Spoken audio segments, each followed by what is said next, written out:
Celebrate and save at Ashley's Anniversary Sale with Hot Buys, your choice of colors starting at just $3.99. Ashley Sleep mattresses starting at $250. Plus, receive a free adjustable base with select mattress purchases. And shop top mattress brands like Stearns & Foster, Tempur-Pedic, Purple, and Beauty Rest Black with special financing options for every budget. Only at Ashley in North Charleston and Mount Pleasant. Subject to credit approval. No minimum purchase required. Minimum monthly payment, down payment, tax, and delivery may be required. See store for details. 104.7 The Cave. KKLH, Marshfield, Springfield. A proud member of the Kansas City Chiefs radio network. Touchdown, Kansas City! Now, it's time for Ned Talk. Happy Easter, Ned. Out to the others, too. Well, I'm starting with you. Happy Easter to you, Ned. Well, that's very kind, and to you, sir. The Easter Bunny bring you anything this morning? Not today, no. Yesterday we had our Easter celebrations, so it was 24 hours in advance. I thought he brought you a shot of cinnamon whiskey. Oh, they did, yes. Our Easter Bunny's been here. He's been passing out cinnamon whiskey. Happy Easter to you, Alex Scott. Thank you. Wearing your Cardinal red today. They got their first win last night. First win, and, Almost didn't get it, but almost, did get it. But, a 4-game series in L.A. for this team. If they go 1-3, that, that's about as good as you can hope for, even. Or 2-2, and that's really as good as you can hope for. And Josh Roberts, happy Easter to you. Happy Easter to you. And you know what we do? We tell Josh that we're on the air about a half hour earlier than what we are, and we tell him that's the soccer segment of the show. We've already discussed it. We've already sorry, discussed everybody out there that really loves soccer. Real riveting conversation. Yes. Yeah. We really got into it. Let's start out with some breaking news, and we'll just pass along to you what we know. There was an accident in Dallas that involved a car owned by Rashid Rice. There is no news about whether he was driving the car, in the car, involved in what is apparently a very serious accident. His car was the Corvette. There was a Lamborghini, and you can imagine with those two words in a sentence that they were speeding, and they were. They caused an accident that 6 cars piled up on, and the last word that we got, both drivers ran from the vehicles after the crash. Ned?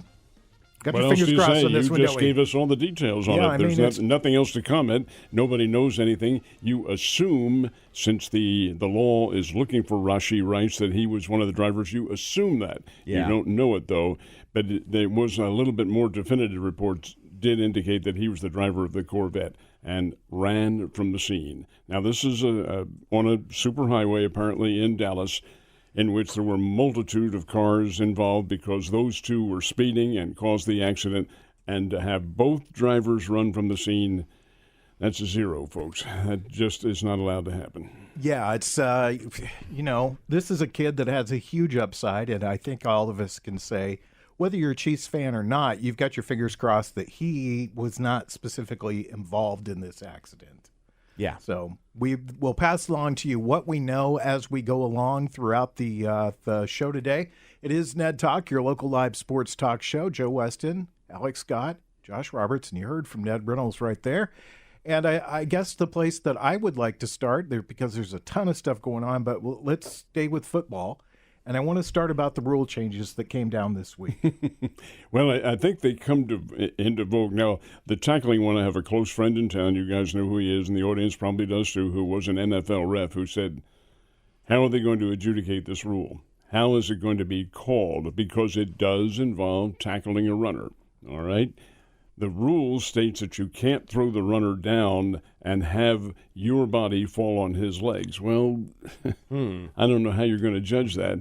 And if so, if it involves replay, what's it going to have, 45 minutes to each game? For heaven's sake, you can judge every tackle as being something like that. The other one, the other rule change, has manifested itself with the Chiefs getting a player. And that is where the kickoffs, the only individuals who are moving on a kickoff are the kicker and the 2 receivers. Everybody else is stationary. So who did the Kansas City Chiefs pick up? A rugby player from Wales named Rhys Cabot. And why would they pick him up? He's not very big, doesn't play football, but he is very fast. He's like about a 4.3 40-yard dash. Only difference is in rugby you don't wear equipment. In football you do.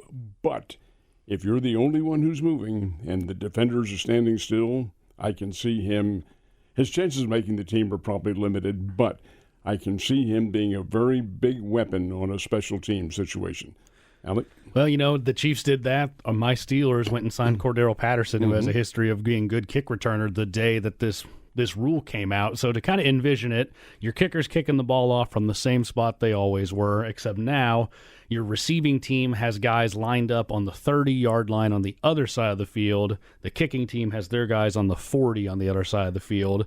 There's what's known as the landing zone. It's approximately the goal line to the 20-yard line that the ball will have to be kicked into, and no one on that line, the 30-foot and the 40-yard line, can move until the ball either hits the returner or hits the ground. So it was a two-prong approach. One, player safety. The kickoff is the most violent play still in the game because guys get running full tilt down the field, and a lot of concussions and other injuries happen. So they're trying to limit that. But two, it's been just a steady decline in actual kickoffs in football for over a decade because these kickers, their legs are getting so big, and they just think risk a return or just bomb it out of the end zone. I'll bomb it out of the end zone and give you the touchback. So now they're making touchbacks a little more painful because if you kick it out of the back of the end zone, they get the ball at the 30 now. And trying to incentivize returns. You can actually have two guys back in the catching area moving around at all times. You can actually draw up return plays a little bit, and it's going to look really weird. The first few games you watch, it's not going to look anything like what you're used to seeing, but I think after we adjust to that, I think it's a good thing because I think we're actually going to see kick returns come back into the game. And that's exactly what the NFL wants. They knew that they made a mistake when they kind of limited it, as you just pointed out. But that's an exciting part. Now, the WAG or the controversial aspect, perfectly legal to call a fair catch. Yet, it is not. There are no fair catches anymore on the kickoff. So if the guy signals for it, he's fair game. I'll tell you, he better start running and running quickly. Josh, your thoughts? I think it's stupid. Really, you any more to add to it other than thinking that it's stupid? I understand player safety, but come on. If you were really concerned with player safety, you would make the equipment better. Because the innovations in the equipment for players have been pretty stagnant with the exception of the little tweaks they've done to helmets in the last few years to try to disperse the energy of an impact. This is more about they want higher scoring games, they want more excitement, and that's one of the aspects that they think they can increase that in is making you have to return a kickoff again. And like you said, Alec, punishing the team more for kicking it out of the back of the end zone. So it's going to encourage more kickoff returns, which will be exciting, but it's stupid. Now keep in mind, it's just a one-year experiment. It comes for review next year. Yeah. I disagree with you. I don't think it's stupid. One of the things I do enjoy about football is the innovation, is that they're always trying to find ways to make the game better. I think having guys not run full steam down the field like cannonballs at each other is a good idea not to have that. And, let's be honest, the kickoff return is one of the most exciting things in all of football. When you get it. Yeah, and you hardly ever get it anymore. Nowadays, most teams are probably averaging over 80% touchbacks forced, especially if you're a team with a Butker or a Justin Tucker who have these massive legs. Weighing in on the player safety, if the NFL did truly care about player safety, they wouldn't play the game. But that's not going to happen. So I think they just need to wrap everybody in bubble wrap then. I was like, it's or put them in those big inflatable sumo suits. Let them play that way. It's like but look, if you're a fan of the game, if you're a fan of football, one of the worst things to see is your quarterback, especially if your team relies on a quarterback. That's so important to see him get hurt or see anybody get hurt, and it just ruins your chances from the very start of the whole season. And since they've implemented these rules to protect quarterbacks specifically, you're seeing less of, he got hurt in the second preseason game, so they're just wrapping it up for the season. No, and look, I am not saying that they shouldn't have player safety, but I'm saying this particular instance, the kickoff and kickoff return, just don't do it then. Don't Well, just see, have that's- them stand there I think until that's- the ball hits the 20-yard line. That's dumb. I think that's where Just they were stop going doing next. it. If that's what you want as far as a player safety issue, just stop doing it. I think they wanted to keep the play and make it safer because I think there's a lot of room for excitement, which that's what the NFL's trying to sell. They want splash plays. They know that's going to be. But I know I'm not in the minority. Part of the excitement for me is when there is a big hit, when the defense gets a huge hit on another player. Sure. I'm not saying to injure. I'm saying when you hear the pads crack because the linebacker takes out the running back at the line of scrimmage. That's what they're legislating out of football is the contact. So what does it become? Flag football. Yeah. It's like, And look, and I know that player safety needs to be an issue because the NFL has had so many problems with concussions and post-concussion syndrome and all of the problems that retired players have had that can be directly attributed to the punishment they took as a player. And they've made great strides towards that. But I come back to what I said a minute ago. Improve the equipment they wear for player safety. It's possible. 417-863-7104 if you'd like to join in our conversation about player safety, about the new kickoff rule, about the new tackling rule. Did they add any other things to? No, they were the two primary rules that they came up with. There were probably some other minor additions that were made to how the game was going to be called, but they were the two major ones that are going to directly affect, I should say, how the audience watches the game and how the officials call the game. They were the immediate two. And I can see it. You have to understand, Josh, and I don't think it's so much head injuries as it is the knee injuries that they want to try to eliminate. And that they've taken a ratio of kickoff returns, and it was something like, some large number, 300 knee injuries occurring on kickoff returns, where they think they can eliminate that now with the players standing and apportioned differently on the field. And who knows whether or not that's right. It's a one-year experiment, but it will be in effect this year. XFL is where this rule came from, by the way. That's so correct. I'd pass that along to everybody. I want to say my there favorite was league. Your favorite My favorite league. You mean, isn't that the United Football League? That's the then? United Football now League the on UFL. right now. With two divisions. The the UFL or USFL division and the XFL division. Kind of like You the know merger. you're a league when Wade Phillips is coaching in it. Yes. Yeah, now you're And he- official. now you're He will be, legit. he'll be coming to Springfield, I'm sure, in the fall to coach a Y flag football team. He just loves coaching, Some and there's nothing Kiwanis wrong. football. Nothing wrong with that. Wade Phillips, just keep doing it. Yep. So one of the other stories that came out of the owners' meeting and then all the rules is they have now agreed that there's a few other things that can be reviewed as part of the replay process. What are your thoughts about that? Well, Ned? it's going to lengthen the game. Yep. They have already they wanted to shorten the NFL owners wanted to shorten the game because it was getting out of hand. 3 hours and 30 minutes.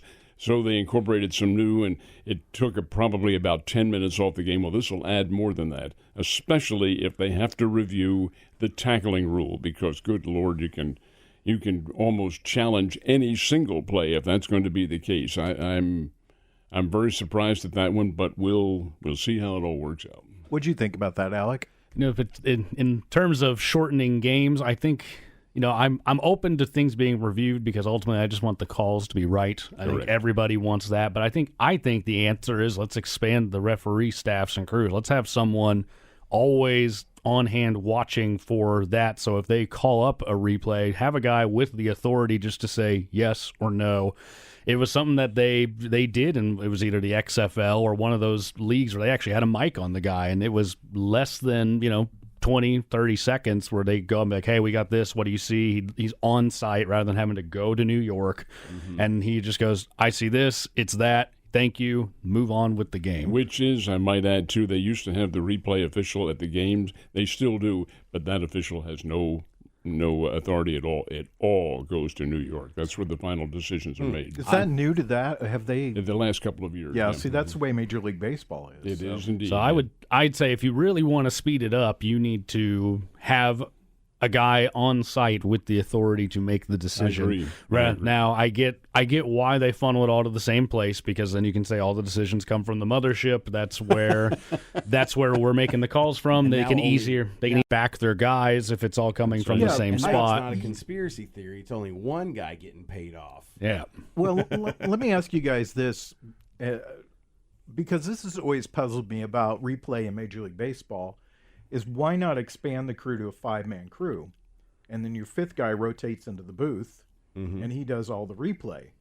But do you think the reason they don't do that is fear of animosity within a crew on overturned calls? Maybe, but maybe it's a financial one too. That part, Yeah. I just don't know, because you would be adding an official, and now you have, as Josh pointed out, you have the individuals involved watching every game and making decisions and seeing it.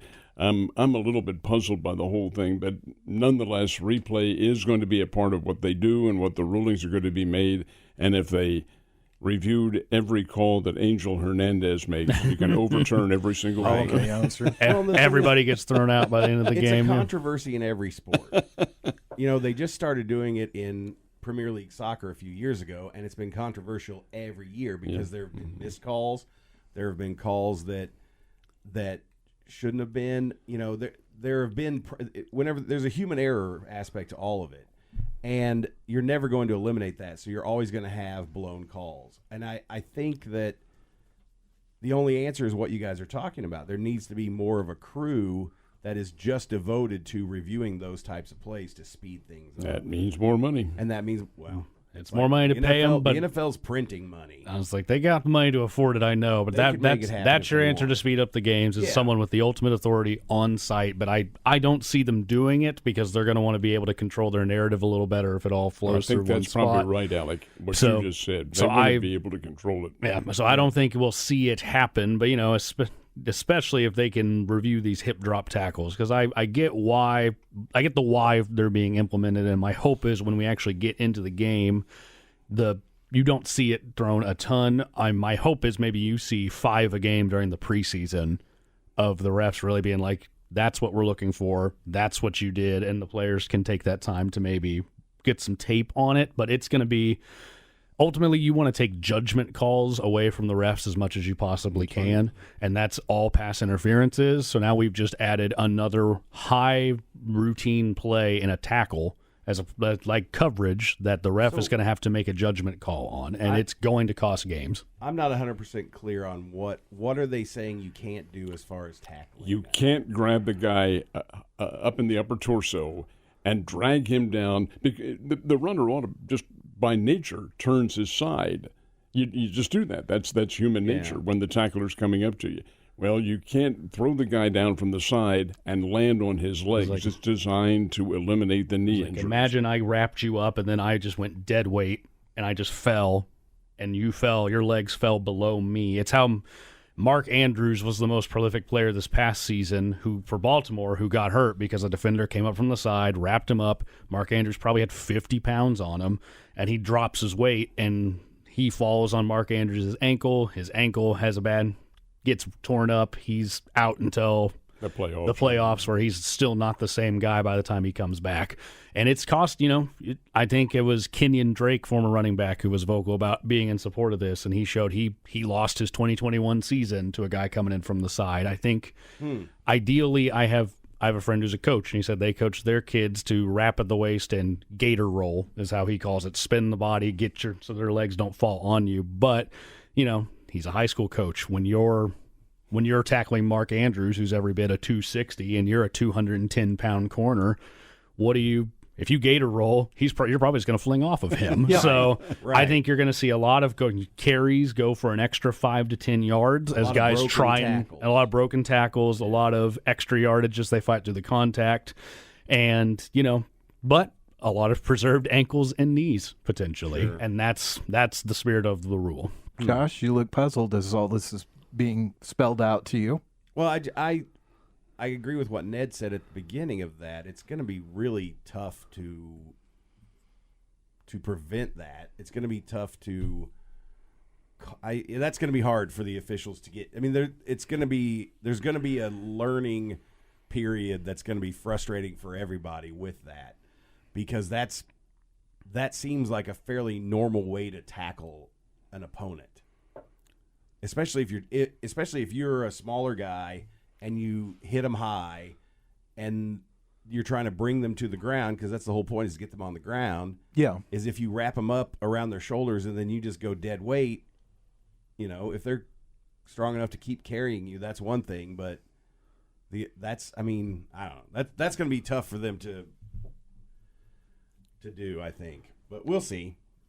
We'll talk more about sports when we come back. If you want to text us, 417-863-7104.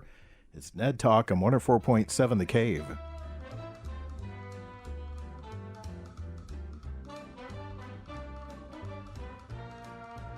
You're listening to Ned Talk on 104.7 The Cave, part of the Kansas City Chiefs radio network. Back to Ned Talk on 104.7 The Cave, a proud member of the Kansas City Chiefs radio network. We are broadcasting live on this Easter from the Cave Studios. Joe Westen, Ned Reynolds, who the show is named after, Ned Talk. I know he regrets that, but that's what it's called. Too bad, Alex buddy. Scott, Josh Roberts, and we're talking all sorts of stuff. We're watching UFL football right now. A guy by the name of Wing, number 4. I think that's Brad Wing. He was an NFL Wing. punter. And for what? Another former NFL player. Former NFL player. So these guys could be the next big star that you see. We're watching the kickoff reel right now. That was not very exciting. Actually, when you take a look at it, this is a combination of the XFL and the United States Football League, and they have made the divisions in the league, but it's all going to be incorporated under the same ruling, and they all play each other. So, yeah, I think this could be legitimately considered a AAA for the National Football League. They're going to get some players from there. Maybe not be a great number of them, and there are some who are under contract to the NFL who are playing in this. You're right. It was a fake punt. Well, and you look at his last name's Turpin, Devon something. He plays for Dallas. He was the MVP for one of these leagues, and they signed him, and he made the Pro Bowl as a special teamer. So There you go. I like that there's a pathway for guys that's other than just, did you get into the pros out of college? No. Well, then good luck going to tryouts. Let them continue to get reps and get better. There's going to be really good players that can come out of this. I don't know. Again, it's going to be a low percentage, but I like that it's an option for guys to go get more reps in after college, because some guys are just late bloomers. They're not ready coming right out of college, but they give them a few more years and they grow into it. He said bloomers. All right, let's talk about Final Four. Been pretty exciting tournament, and it's I heard somebody say that it had gone pretty much to chalk, but I think that got ruined this weekend. And just for everybody's edification out there, Ned is out. You are still in, Alec. You chose UConn. You chose Alabama, Josh, so you're still in. Yep. And I chose Purdue, so I'm still in too. So we're still in. Arizona. What happened to Arizona? Well, they just went to sleep in their game. Here, Arizona, in my opinion, had man for man, maybe not the best team, but certainly one of the top 3 teams in the country, and they just completely went to sleep in their game. The same as Houston. When it came down to what is really the ultimate deciding factors in the game, they couldn't make their shots, couldn't rebound. I'm just appalled at the lack of mentality that went into those games, because these are both of those teams, Houston and Arizona, really good, solid teams who were both numbers 1 in the country. And what happens? They do an El Foldo. A lot of this has to do with mentality. We'll use as an example Duke, the Duke men's team. Hey, the Blue Devils are probably physically not as good as some of these other ball clubs, but they play such a disciplined, strategic-oriented game because of who they are, that they can beat teams like Houston and force them to panic and force them to make bad shots and things of that nature. Does that work today, or is it today or tomorrow they play North Carolina State? Is that later on? It's today. It's today. Yep. Yeah, because the men's Final Four will be decided on Sunday. Yeah. When they play North Carolina State for the 3rd time this year, how that comes out, this is going to be very interesting. I think Duke has a chance to win it, although North Carolina State has that catalyst at center who is really tough. They played 3 times. Each team's won once. Alec, can anybody beat your UConn pick? It's looking like that's going to be a real tough out. That team is playing very well. We got a roll tide going to my side here, and it's possible. You watched yesterday's game for UConn. It was a 5-point game at half. Illinois was not playing great, but they were hanging in there, and then a 30-0 run from the late first half through half of the second half, and that just kills it. And, that's the type of talent they have. They have the ability to flip that switch, per se. But, that was against an Illinois team who was hanging in there. What happens if Alabama comes out shooting hot and UConn starts that slow? Will that be enough to chase Alabama down? They were fortunate that Illinois also was not shooting well in that first half before they finally flipped the switch. So they look but other teams are playing really well right now. NC State's on that impressive win streak, feeling really good about themselves. Duke's playing as a tight squad. Zach Edey for Purdue, that team's looking great. So I think we're in for an exciting finish here in the men's tournament because everyone who's made it this far is playing really well. What is it? 10 consecutive double-digit wins in the tournament for UConn? Every one last year and every one this year so far, they have won by double digits. They are just steamrolling people, and it's not going to continue forever, but for now, they're going to keep trying to ride that hot hand. But Bama's in their way, right? Yeah. Bama's in their way. Bama's playing hot. Bama's playing good basketball, and this is, by far going to be their toughest challenge because UConn has that ability to go on a 30-0 run, and they're solid. So that's going to be a great Josh, game. They are in the Final Four, and that makes a big difference. Your whole mentality is altered by doing that. And this is first time for Alabama's basketball ever to be. And where are they playing? In a football arena. That's awesome. I feel nice and comfortable there. The fans should be able to fill that out, no problem. I would think so. That's going to be a great game, though. Zach Edey is a man among boys right now. You don't see guys at the college level that are built quite like him. He is physically ready to play in the NBA. And he is athletic. He's not what used to be called a goon out there. No, indeed. He can play the game. He has great footwork. He weighs 300 pounds, guys, and they list him at 7'4". He's probably a little bit taller than that. This guy can get it done. He's a good player. His turnaround jump shots, his little baby hook shots. They're really good. And it's easy to run everything through them. All you got to get it to Edey in the post, and if they don't swarm to him, let him do his thing. If they do, kick it out to a guard. And I don't know, but I love when they do the coach interviews. Like, what do you do about Zach Edey? And like, well, shrink him a foot. I don't know. We don't have anyone on our roster physically tall enough to do anything about it. So it should be an interesting game today because the kid from Tennessee plays a completely different build, but is equally as great college basketball player. Fine player.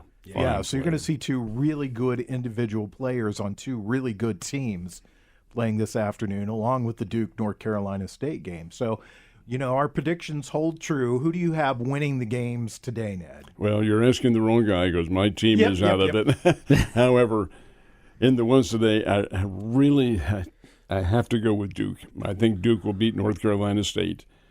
And Brian Tyndall just gave you a raise, by the way. he's a Duke fan. He's a Dookie fan, yeah. Which one is the first game? That one I don't know. I guess we'll look it up. Yeah, look on your schedule. Purdue, Tennessee's at 1:20. Okay. NC State, Duke at 4:05. Okay, Purdue, Tennessee. That one, folks, has me concerned for Purdue. Tennessee is a very, very, very good basketball team. And once they get on a roll, they can beat a lot of folks, and they have this year beaten a lot of folks. I'm not going to give Tennessee the nod here. I'm going to give it to Purdue, but it wouldn't be surprising to see the Volunteers come up with it. And Coach Barnes, Rick Barnes, has been around for years and years. So I will pick, but I do think Purdue probably wins that. I'm going to predict Purdue and Duke. What do you think, Alec? Going to agree with you on Purdue for sure. I do think this Purdue team looks different. They are still shaking off what happened last year in the tournament with that early exit, and they wanted to make a statement that that's not who they are, and this is a different team, and they look like it. They look like they're playing like they believe it too. So I do think Purdue gets it done against Tennessee. I think I'm going to go NC State. Just I don't know, something about that team. They're playing really well together. You can tell they believe, and they're hot. We talk about it a lot in baseball, but it's like they're hot at the right time. They're hitting their stride. They feel confident. They feel good. So I think it's going to be UConn, Bama, and then Purdue, NC State as your Final Four. Same thing for Alabama, playing really well. Mm-hmm. Right. So what do you think, Josh? What's your picks? I've got NC State and Purdue winning these games. And you know what's interesting is listening to the announcers and the TNT studio guys. What they say about North Carolina State is they lost 4 games in a row, and then they haven't lost since. Mm-hmm. So they've won 9 in a row now, and they learned how to win. That's what they kept saying. Is in the early part of the regular season for North Carolina State, they were in close games, but they were losing them, and then something clicked, and they've learned how to win as they've gone along, and so they're hot. So that's why I picked them. And then Purdue, all they talk about it. When they talk about Purdue is that how dominant they think this kid is going to be in the NBA. They're saying that they feel like he could play 12 to 14 minutes every game for an NBA team and dominate that 12 to 14. I think that's right, 12 to because 14 minutes. He is mature and he is big. And here's a little of your poetic justice into that. Everybody knows about North Carolina State's 5 straight wins in the ACC tournament, and then what do they have, 4 more since then? Yep. Who's the team that they beat to start that big long winning streak? Duke. Nice. Yeah. All right, I got. I'm going to go against myself. I picked Tennessee to win. Nice. I think they'll just pull it out today, and I think Duke's going to win too. That's my picks. And when we come back, we've got some college basketball story that might seem like a rerun to you, but we'll talk about it next. It has to do with our own local Bears. When we come back. Right here on 104.7 The Cave.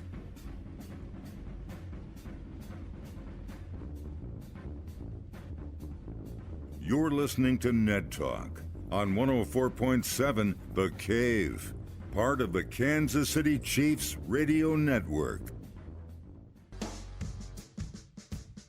Back to Ned Talk on 104.7 The Cave, a proud member of the Kansas City Chiefs radio network. Just sitting around in the studio discussing what it was like to grow up in the 80s. Yes. It's kind of not right. It's Ned Talk, your local live sports talk show. Josh Roberts, Alex Scott, Ned Reynolds, Joe Westen, and the Bears just flipped open the Rolodex. And a few names back was Quanzo Martin, and they gave him a call. And guess what? He's the coach again. What do you think, Ned? Well, you look at it. I look at it 2 ways. I espouse the theory that we should have somebody back here who has an affinity for the area and who has a history of what is going on, knowledge of the history. Quanzo was not who I had in mind when I made that thought, but Quanzo Martin was here. He did have 3 years at the helm of Missouri State before winning the Missouri Valley Conference Championship and then taking the job at Tennessee. He's been to Tennessee, California, Missouri, and now coming back here. Been out of coaching now for a couple of years, probably by his choice. I don't think he wanted to get right back into it again. But the fact that he wants to come back and be a part of the team, I find that to be a positive. I'm going to say it's a good choice. Right now, I think it is, although Quanzo, and he knows this fully well, has to talk to the bulk of his team into coming back because almost all of them are in the transfer portal now. And that certainly doesn't bode well. And these are some good players. There's some good talent on the Bears ball club. It's just getting them to play together and to follow the discipline and formula for what a winning team can have.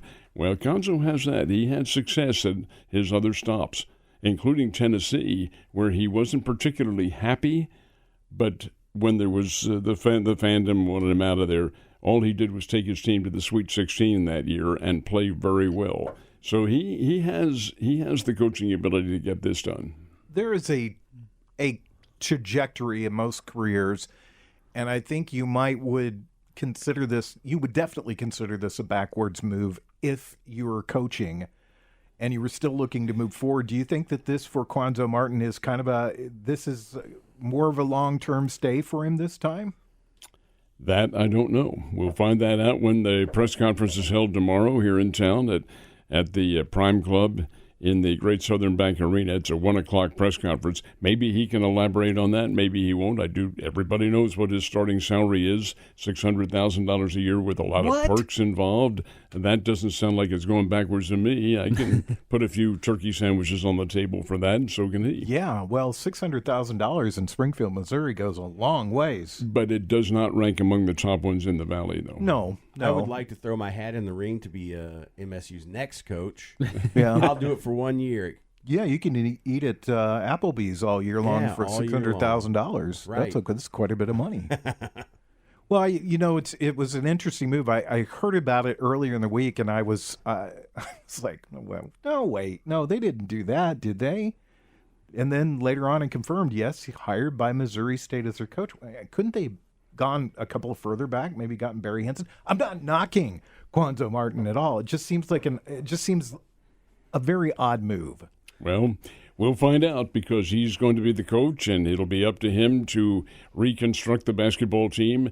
But even more than that, it'll be up to him and that whole team to get some fannies back in the seats there, because there are none right now. I've never seen these crowds that they have, gang, and I'm not trying to be negative about it, but the crowds they had at the Great Southern Bank Arena, I went to almost all the games, would not have filled up the McDonald Arena. Wow. That's how small they were. Wow. Let's turn our attention to baseball, because you know what? It is the best time of the year. Everybody has got a chance right now, unless you're the Kansas City Royals. Or my Cubs. Or I think the Cubs got a chance this year. I think it's too early, but Alec and I talked throughout the week, and you were not happy that the Cardinals got to start against the sweethearts of baseball right now, the Dodgers. 4-game series. They got the first Friday night Apple game, and then they got Sunday night baseball. So clearly, the big networks want to put the Dodgers on as much as possible. And Shohei Ohtani. And I believe every year the Cardinals end up with a 4-game road trip to the Dodgers, so it's not, or they have a 4-game in St. Louis, so it's not, it's got to happen at some point, and they're 1-2 up to this point. The pitching has looked really bad. That's been unfortunate to see that, our worst fears seem to be continuing forward, is that our pitching rotation can't handle the elite lineups. Like Lance Lynn pitched fairly well last night? He did, it was ugly, but it was effective. I watched Yamamoto strike out the side in the top of the first, and then I watched Lance Lynn load the bases and then strike out the side. Nobody out in the top of the first. So they did the same thing, but Lance Lynn had to do it on 30 more pitches. But it worked, and they got the win, and that's what matters the most. And this is a very tough team they're playing. They have a shot to split a 4-game series in LA. I think any team in baseball would take that right now. And this is without Sonny Gray, the biggest of the acquisitions. But my concern is we're picking up right where we left off, and that's at best 500 baseball. What'd you think of Yamamoto? The bit I got to watch, he got shelled in Seoul. He went 1 inning, 40-something pitches, allowed, I think it was 5 or 6 runs, so he had a bad debut. His stuff looked pretty good. The fastball was fast. The off-speed stuff had quite a bit of movement. The Cardinals had trouble with him. They didn't get much done against Yamamoto. It wasn't until after the rain delay and in the later innings where they actually started doing some damage. So he looked good. He's got the stuff. It's just going to be a matter of can he continue to locate it the way he wants to. Yeah, through his translator, he did say, I didn't have anything in Korea. Nothing at all. Just didn't feel good about pitching, and it showed. He said, I did tonight, and this is again through the translator. He said, I did feel better. I had command of my pitches for the most part. He didn't say I had all of them. But he really felt comfortable about being on the mound. Yamamoto is going to be a good pitcher. He's the real deal. His translator said there's 6-1 odds on the. Yeah. How are the Cubbies doing? Oh, they're 0-2. They're playing the Rangers in their first series and have lost the first 2. But the Rangers are pretty darn good, so I'm not upset. I mean, it's just the beginning of the season. It's all excitement right now. Well, it's kind of interesting to me that it seems like everybody's, well, I won't say everybody, but it seems like there's an urgency to begin the season with teams already, because there have been at least two incidences where baseball's already chippy. This early in the year, we saw a pitcher push a player at third base yesterday. That pitcher was suspended 3 games today. And then there was the deal with the Brewers where one of their players was mouthing off, and he got thrown behind him. Well, I saw it happen. I happened to be watching that game, the Brewers and the New York Mets, and the Mets runner slid hard into second base and maybe with his spikes up a little bit and maybe caught the shortstop. And it dumped him. He dumped him at second base. And when the shortstop got up, he made some remark to the other, and that's where the guys came out. And yeah, there was a little pushing and shoving, typical baseball get-together. But yeah, it probably was a carryover from some other incident from several years ago, or maybe even last year, but whatever. But it can happen. I mean, these guys are competitors, and you're playing for some big bucks out there. The good players, I think, the good pitchers especially, file away those incidences in their Rolodex, and when there's an opportunity, they look to get back at players for the things that they've done in the past. So it's exciting to see baseball back. I'm excited. The NCAA tournament's been really good, and, on top of all of it, we got UFFL football. Just as great. When we come back, we'll tell you what we're watching on TV this afternoon. It is Ned Talk.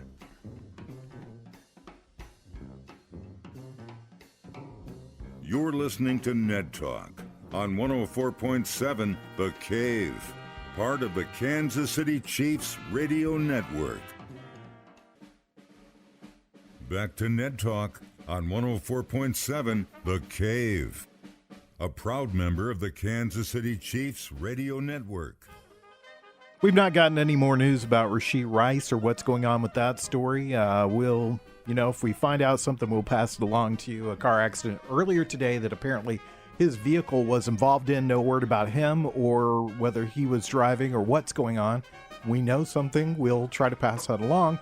We got the guys in the studio. You guys might as well share with us. You're talking hockey. Talking hockey, for the local squad, my Blues I'm rooting for. We were just, recapping where they're at. They're 5 points behind the LA Kings for the final playoff spot, which, it's going to be a tall mountain to climb to get there, but when you look at where this team was last year, sellers at the trade deadline, well eliminated by this point, this was the arrow's up. This is a team getting better. That's what you can hope for. They've got games left against the bottom 3 teams on their side, Chicago, Anaheim, and San Jose, who they already lost to San Jose last night.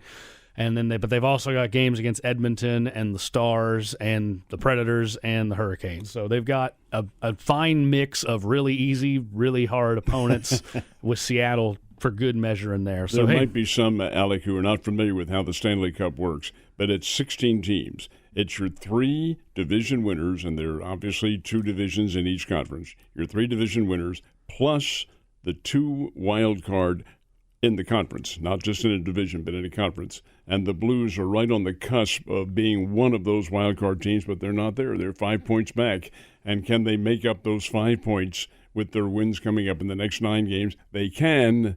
Will they? That's the key. And more importantly, will the Kings lose enough to let them catch them? Exactly. And they missed a golden opportunity yesterday because the Kings lost yesterday. The Blues should have handled home ice business against the worst team in hockey, San Jose, and lost 4-0. So if you want to ask me, is this team ready to be a serious playoff contender, that might be your answer. But again, better than last year. That's what we're looking for, improvement. So what do we've yet to discuss too, that there's the women's Final Fours going on right now too. And there's a big matchup that'll be next weekend between LSU and Iowa, and it should be pretty interesting. I don't think that's next week. Or I think it's tomorrow. It might be tomorrow. Yeah, the Elite Eight for the women's tournament is happening now, I believe. Let's go to the scoreboard. Oregon State and South Carolina are approaching halftime right now. South Carolina winning 37-30, who to me still the favorite. Caitlin Clark and Angel Reese get all the attention because they're star players. I don't say they don't deserve it. They're very, very good, but that South Carolina team is probably top to bottom. I'm going to throw in another one, too, for what it's worth, and that's Oriema's Connecticut Lady Huskies. I watched them play. They have a player, in my opinion, Paige Beckers, who is better than Clark. She is a really smooth, and she's also been around longer than Clark, and will because she's going to play again next year. But their team yesterday played Duke. and Duke cheated in the game. They played defense. And I mean, it threw Connecticut completely. Now, Connecticut won the game in a very low-scoring game. Duke shot themselves in the proverbial foot by not being able to score at key times. But Connecticut showed some vulnerability. However, they're going to play, and they're going to play tomorrow for a berth in the Final Four, and that will be very, very interesting how they do. Josh, what are your picks for the women's Final Four? I haven't watched enough of it to have a competent pick, but I think Iowa's going to make it just because she's so dominant. I think South Carolina will be there. You can never underestimate Gino Auriemma. He's the grumpiest basketball coach in the women's. The Philadelphia guy, Yeah, come on. Of course, that's why he's grumpy. Did I tell you I saw Gino Auriemma on the street one time? I was living in St. Louis at the time, and the Final Four was there, or the tournament was there, and he was just walking down the street in St. Louis, and I said, "Hey, Gino," and he just, waved at the air because of He's like, whoever. He's It's Gino. like, to whomever out there, Exactly. hello. Yep. That's my brush with greatness. That's awesome. Yeah, Ned, what are you going to watch on TV this afternoon? Basketball, Well, I take this it? is an afternoon for chores, including mowing and all that. But tonight, I think I'll watch a little bit of the Cardinals games. I will get the Cardinals on TV tonight. That's the one outlet, ESPN, that I can get them on. So watch a little bit of that and maybe some of the basketball that'll be on. Alec? Yeah, be rotating in the basketball. Definitely watching the men's side. Probably have the women's side on as I can. Some Cardinals baseball. We got a family gathering tonight, so I'll be seeing all of them. But we all like the sports as well, so we'll have that on around. But yeah, just catching what I can where I can. Josh? I'm going to try to watch the men's games today, and I'm going to try to watch the women's games too. But I'm also going to go for a walk at some point because this is a beautiful day. Come over and mow my lawn if you want to. Oh, please, Ned. If you come mow mine, I'll mow yours. But you got to do mine first, then I'll tell you when I can get to yours. Thank you. I am riveted to this I keep saying XFL, UFL game, so I think I'm going to go home and finish this up and see what's going on. Actually, the good thing is that this looks actually a little bit more like football than what I saw last year. So, so that's a good sign. They're improving. All right. We'll see you guys next Sunday. Thanks to Brian Tyndall, Corbin Campbell, Mike the Intern, and Nick Fury. Have a great Easter weekend and be safe. You can listen to us as a podcast. Just download Ned Talk wherever you get your podcasts at.